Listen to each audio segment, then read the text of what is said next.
हरे कृष्णा, राधे राधे। कैसे हैं आप सभी अच्छे होंगे, स्वस्थ होंगे और खुश होंगे। तो आज है इंदिरा एकादशी। आज हम लोग व्रत रखे हैं, आप सभी भी रखे होंगे। तो इस व्रत में ये विशेषता है कि जो मनुष्य जो मर जाते हैं, जो अंत काल तक फंसे हुए रहते हैं, जिनको मुक्ति नहीं मिलती है, तो इस व्रत से उनको मुक्ति प्रदान होती है और सभी पाप नष्ट हो जाते हैं। और जो भी इस कथा को सुनते हैं उससे भी पितरों को शांति मिलती है। और जो भी मेरे वीडियो पे है वो कथा को पूरा सुने। और जो भी नीच योनि जो होते, जो मतलब पूरा नीच, जिसे कहे कि पूरा नीच मतलब कुल में जो होते हैं, जो पितर लोग, उनको भी इससे मुक्ति मिलती है। तो आप लोग बने रहे मेरे वीडियो पे और कथा को पूरा अंत तक सुने। आधी कथा नहीं सुननी चाहिए, इसलिए राधे राधे। जोर से बोलो, माधव भगवान की जय, राधा रानी की जय, लाडली सरकार की जय। आज इंदिरा एकादशी है। इंदिरा एकादशी आश्विन मास के कृष्ण पक्ष की एकादशी को कहते हैं। युधिष्ठिर ने पूछा, हे मधुसूदन, कृपा करके मुझे यह बताइए कि आश्विन के कृष्ण पक्ष में कौन सी एकादशी होती है। भगवान श्री कृष्ण बोले, राजन, आश्विन के कृष्ण पक्ष में इंदिरा नाम की एकादशी होती है। इसके व्रत के प्रभाव से बड़े बड़े पापों का नाश हो जाता है। नीच योनि में पड़े हुए पितरों को भी यह एक एकादशी है जो सदगति देने वाली है। राजन, पूर्व काल की बात है, सतयुग में इंद्रसेन नाम के विख्यात एक राजकुमार थे जो महिष्मतीपुरी के राजा होकर धन पूर्वक प्रजा का पालन करते थे। उनका यश सब ओर फैल चुका था। राजा इंद्रसेन भगवान विष्णु की भक्ति में तत्पर हो गोविंद के मोक्षदायक नामों का जाप करते हुए समय व्यतीत करते थे। विधि पूर्वक अध्यात्म तत्व के चिंतन में संलग्न थे। एक दिन राजा राजसभा में सुख पूर्वक बैठे हुए थे। इतने में ही देवर्षि नारद आकाश से उतरकर वहां आ पहुंचे। उन्हें आया हुआ देखकर राजा हाथ जोड़कर खड़े हो गए और विधि पूर्वक पूजन करके उन्हें आसन पर बैठाया। इसके बाद वे इस प्रकार बोले, मुनि श्रेष्ठ, आपकी कृपा से मेरी सर्वथा कुशल है। आज आपके दर्शनों से मेरी संपूर्ण यज्ञ क्रियाएं सफल हो गई। हे देवेश, हे नारद जी, आपके अपने आगमन का कारण बताकर मुझ पर कृपा करें। नारद जी ने कहा, नृश्रेष्ठ, सुनो, मेरी बात तुम्हें आश्चर्य में डालने वाली है। मैं ब्रह्मलोक से यमलोक में गया था। वह एक श्रेष्ठ आसन पर बैठा और यमराज ने भक्ति पूर्वक मेरी पूजन की। उस समय यमराज की सभा में मैंने तुम्हारे पिता को भी देखा था।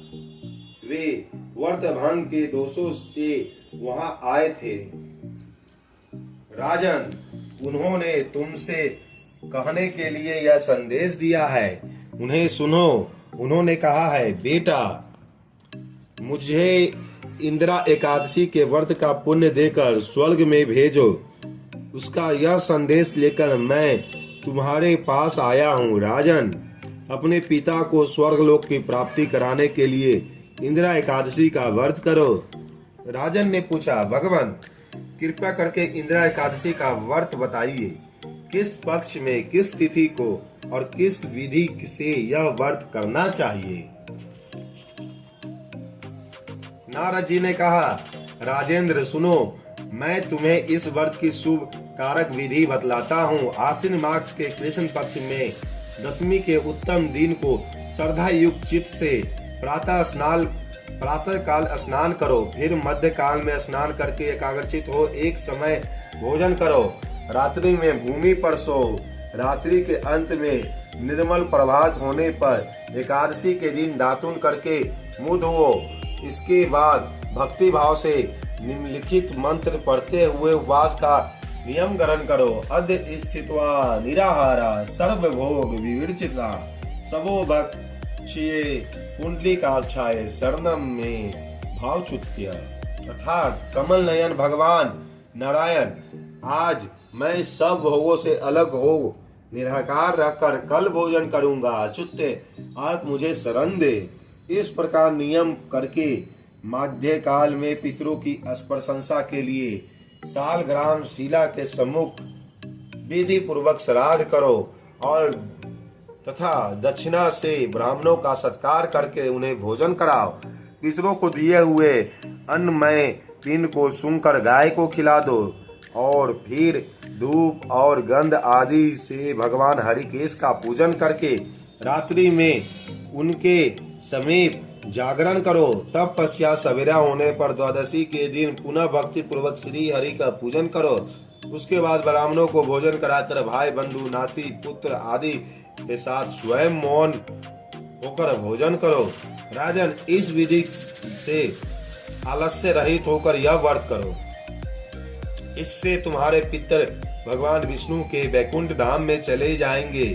भगवान श्री कृष्ण कहते हैं, राजन, राजा इंद्रसेन ने से ऐसा कहकर देवर्षि नारद अंतर ध्यान हो गए। राजा ने उनकी बताई हुई विधि से अंतपुर की रानियों, पुत्रों और भृत्यों सहित उस उत्तम व्रत का अनुष्ठान किया। कुंती नंदन, व्रत पूर्ण होने पर भगवान आकाश से फूलों की वर्षा होने लगी। इंद्रसेन के पिता गरुड़ पर आरूढ़ होकर श्री विष्णु धाम को चले गए और राजसी इंद्रसेन भी निकष्टक राज का उपभोग करके अपने पुत्र को राज सिंहासन पर बिठाकर स्वयं स्वर्गलोक को चले गए। इस प्रकार मैंने तुम्हारे सामने इंदिरा एकादशी व्रत के महात्म्य का वर्णन किया है। इसको पढ़ने सुनने से मनुष्य सब पापों से मुक्त हो जाता है। मनुष्य को चाहिए कि वह जो भी संकल्प करे उसे तन मन धन से पूरा करे। किसी भी कार्य का संकल्प करके तोड़ना उचित नहीं होता। जोर से बोलो कृष्ण कन्हैया लाल की जय, माधव भगवान की जय, शंकर भगवान की जय। मेरी पूजा जो है वो समाप्त हुई, कथा समाप्त हो गई है। अब मैं आरती करूंगी, तो राधे राधे।